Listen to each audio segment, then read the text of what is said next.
시청자 여러분께 건강 솔루션 전해드리는 TV닥터 처방전. 안녕하세요, 김빅토리아 노입니다. 오늘은요, 한국인의 고질병이죠, 위 질환에 대해서 알아보겠습니다. 소화기내과 전문의 김병규 선생님과 함께합니다. 어서 오세요. 네, 안녕하세요. 네, 오늘 위 질환이잖아요. 위 질환이 정말 한국인 4명 중에 1명이 앓고 있다 할 정도로 흔하고 아주 힘든 질환인데, 사실 저도 위가 좀 안 좋거든요. 식습관이 안 좋아서 그런 건지. 이 위 질환의 취약한 원인 어디에 있을까요? 네, 말씀하신 것처럼 소화불량증은 일반 국민 4명에서 많게는 2명까지 가지고 있을 정도로 흔한 질환인데요. 이렇게 우리나라 사람들에게 소화불량증이 많은 이유를 살펴보면 맵고 짠 음식을 즐겨 먹는 영양, 그리고 불규칙하거나 빨리 먹는 식습관도 해당이 되고요. 과도한 정신적, 육체적 스트레스, 그리고 소화성 궤양, 위암 같은 실제 질환들 때문으로 알려져 있습니다. 이 소화불량증도 여러 가지 종류가 있을 것 같은데 그 차이점을 좀 말씀해 주시죠. 네, 소화불량증은 크게 2가지로 나눠 볼 수 있습니다. 2가지로요? 네. 식후 불쾌감과 상복부 통증인데요. 식후 불쾌감은 식사 후에 무언가 얹힌 듯이 잘 안 내려가는 느낌과 조금만 먹어도 배가 불러서 식욕이 없어지는 경우를 말하고요. 상복부 통증은 말 그대로 명치 부위가 쓰리거나 아픈 경우를 말합니다. 저도 이제 음식을 좀 많이 먹거나 그러면 상복부 통증 그런 게 있기도 하는데, 그래서 병원에 가보면 선생님들이 내시경 받아봐라, 내시경 검사 꼭 한 번씩 해보셔야 된다 이렇게 말씀해 주시는데, 그 필요성이 꼭 필요한 건가요? 내시경? 네, 그 소화불량증 같은 증상이 있을 때 성인에서는 위내시경 검사를 해보는 게 좋습니다. 우리나라는 그 위암이 흔한 질환이기 때문에 이를 배제하기 위해서, 그리고 다른 질환 유무를 확인하기 위해서라도 내시경 검사가 필요합니다. 40세 이상에서는 꼭 하는 것이 좋고요. 40세 미만에서는 상황에 따라 하게 되는데, 그래도 증상이 있을 땐 가급적 해보는 게 좋습니다. 네, 저 40세 미만이지만 증상이 있으니까 꼭 해보도록 해야 되겠네요. 알겠습니다. 그럼 이 위 내시경을 통해서 발견할 수 있는 질환 어떤 게 있을까요? 네, 여러 질환들을 발견할 수 있는데요. 위암, 식도암, 영종 식도염 많이 들어보셨죠? 네. 그리고 위암, 그와 더불어서 위궤양, 위염, 위용종 등을 확인할 수 있습니다. 예전에는 위암이 발견되면 위를 부분 혹은 전체를 잘라내는 수술을 했었는데요. 요즘에는 조기 위암일 경우 위 내시경으로 암 조직만을 잘라내는 내시경 절제술을 많이 합니다. 시술 후에 보통 일주일 지나면 한지 안 한지 모를 정도로 회복 속도가 빠릅니다. 그래요? 네, 위 질환과 관련해서 사연이 도착했습니다. 선생님께서 사연 잘 들으시고 진단 내려주시면 되겠습니다. 준비되셨죠? 네, 준비됐습니다. 사연 읽겠습니다. 안녕하세요. 저는 입사 3년 만에 대리를 달게 됐습니다. 그렇게 불행 끝, 행복 시작일 줄 알았는데 그 반대였나 봅니다. 승진한 날 이후부터 맞게 된 업무 폭탄으로 정말 스트레스를 엄청나게 받고 있거든요. 그러면서 자연스럽게 위 질환도 찾아왔어요. 속도 쓰리고 소화도 안 되고 이제 헛구역질까지 합니다. 하루하루가 너무 괴로워서 병원에 갔는데 딱히 원인이 없다는 것 아니겠어요? 한국인이 다 걸리는 그냥 기능성 소화불량증이라고 말이죠. 이름도 생소한 기능성 소화불량증, 뭐가 다른 걸까요? 이렇게 사연 보내주셨습니다. 검사를 통해서 소견이 딱히 나타나지 않으면 기능성 소화불량증, 이게 정확하게 뭘까요? 네, 그 내시경이나 초음파, CT 같은 검사에서 이상이 발견되지 않을 경우 기능성 소화불량증이라고 부릅니다. 반드시 위암이나 위궤양, 담석증 혹은 췌장암 같은 질환들이 배제하고 나서 진단을 붙이게 되는데요.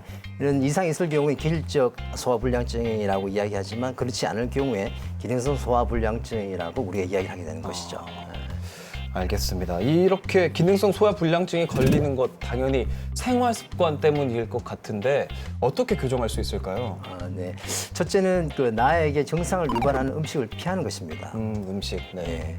일반적으로 기름진 음식, 유제품, 밀가루 음식이 해당이 되고요. 또 맵고 짠 음식이나 탄산음료 등이 소화불량 증상을 잘 일으킵니다. 저 같은 경우는 라면을 먹으면, 라면? 특히 매운 라면을 먹으면 증상이 잘 생겨서 최대한 피하려고 합니다.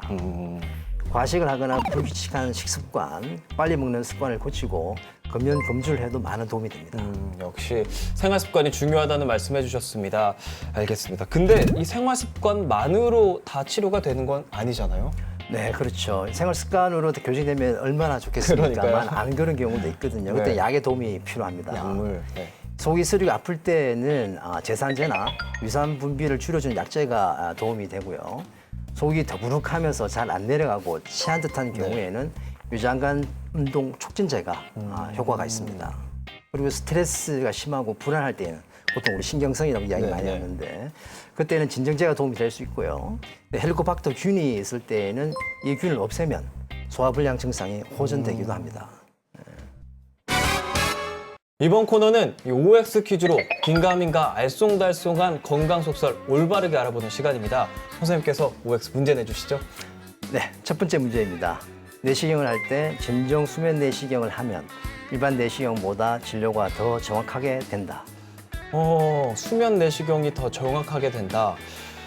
제가 생각했을 때는 아무래도 수면하고 있을 때는 자고 있기 때문에 몸이 좀 더 릴렉스 되어 있기 때문에 더 정확한 결과가 나오지 않을까? 근데 사실 그 좀 헷갈립니다. 그래도 저는 정답 5로 하겠습니다. 정답은 세모입니다. 세모. 네. 그럼 뭐죠? 둘 다 괜찮다는 건가요? 예, 둘 다 괜찮습니다. 그리고 오.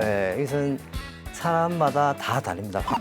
상황에 따라서 다르고 어떤 분들은 수면 내시경을 하면 훨씬 더 정확하게 검사가 가능하고요. 네. 조용히 가만히 잘 있기 때문에 근데 어떤 분들은 수면 내시경을 하면 더 검사가 어렵습니다. 힘드니까. 움직이기 때문에 네.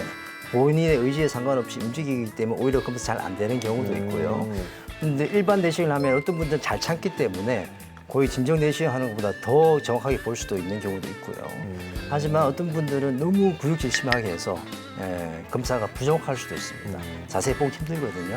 그래서 상황에 따라서 다르다가 정답이 되겠습니다. 알겠습니다. 수면 내시경, 일반 내시경 상관없이 사람에 따라 다르다.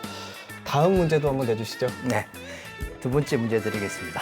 양배추가 위장 질환에 좋다. 양배추가 위장 질환에 좋다. 제가 말씀드렸죠. 저도 위장 질환을 앓고 있다. 저희 어머니가 저 나갈 때마다 양배추즙 챙겨주십니다. 저는 저희 어머니를 믿기 때문에 어머니가 주신 양배추가 위장 질환에 좋다. 5 하겠습니다. 네, 정답은 맞죠? 예. 역시 우리 어머니가 맞았습니다. 설명해 주시죠. 네, 좋긴 하지만 그렇게 약으로 권하지는 않습니다.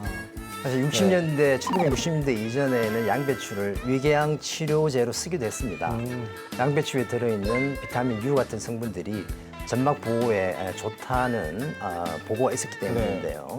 하지만 하루에 1리터씩 매일 양배추 주스를 먹을 수는 그거는 네, 없지 힘들죠. 않겠습니까? 네. 힘들죠. 예.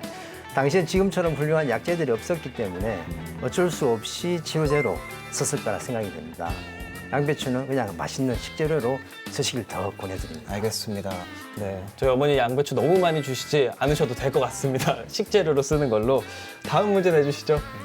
네, 세 번째 문제 드리겠습니다. 네, 속이 자주 쓰릴 때 우유를 마시면 도움이 된다. 속이 쓰릴 때 우유를 마시면 도움이 된다. 사실 아까 전에 매운 라면 말씀하셨잖아요. 저도 라면 먹으면 속이 좀 안 좋아서 우유를 같이 먹곤 하거든요. 그럴 때 속이 좀 괜찮은 느낌이 저는 들어요. 그래서 제 경험에 비춰봤을 때 우유가 도움이 된다. 5 하겠습니다.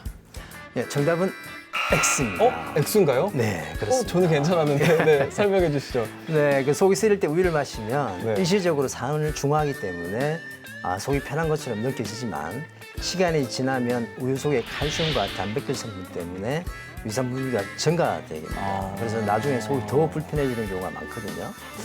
또 그 위에서 식도로 산 용류도 더 잘 생기게 됩니다. 그렇기 때문에 속이 쓰릴 때 우유는 썩 권장하지는 않습니다.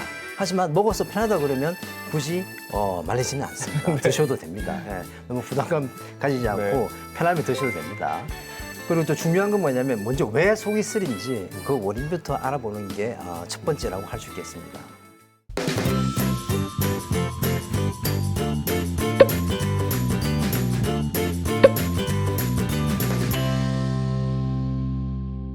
TV닥터 처방전 벌써 마칠 시간이 됐습니다. 오늘 한 말씀 해주시죠. 네, 요즘 경제가 무척 어려운데요. 쉽진 않지만 스트레스 조절을 잘 해주시면 좋겠습니다. 그리고 채소를 많이 드시고 너무 자극적이지 않은 건강한 밥상과 생활 습관을 권해드립니다. 또한 증상이 없더라도 40세부터는 국가에서 무료로 시행하는 암 검진을 꼭 받으시길 바랍니다. 네, 오늘 좋은 말씀 감사합니다. 네. 다음 주에는 더 유익한 주제로 찾아뵙겠습니다. 대한민국 모두가 건강해지는 그날까지 TV닥터 처방전 다음 주에 만나요. 다음 주에 만나요.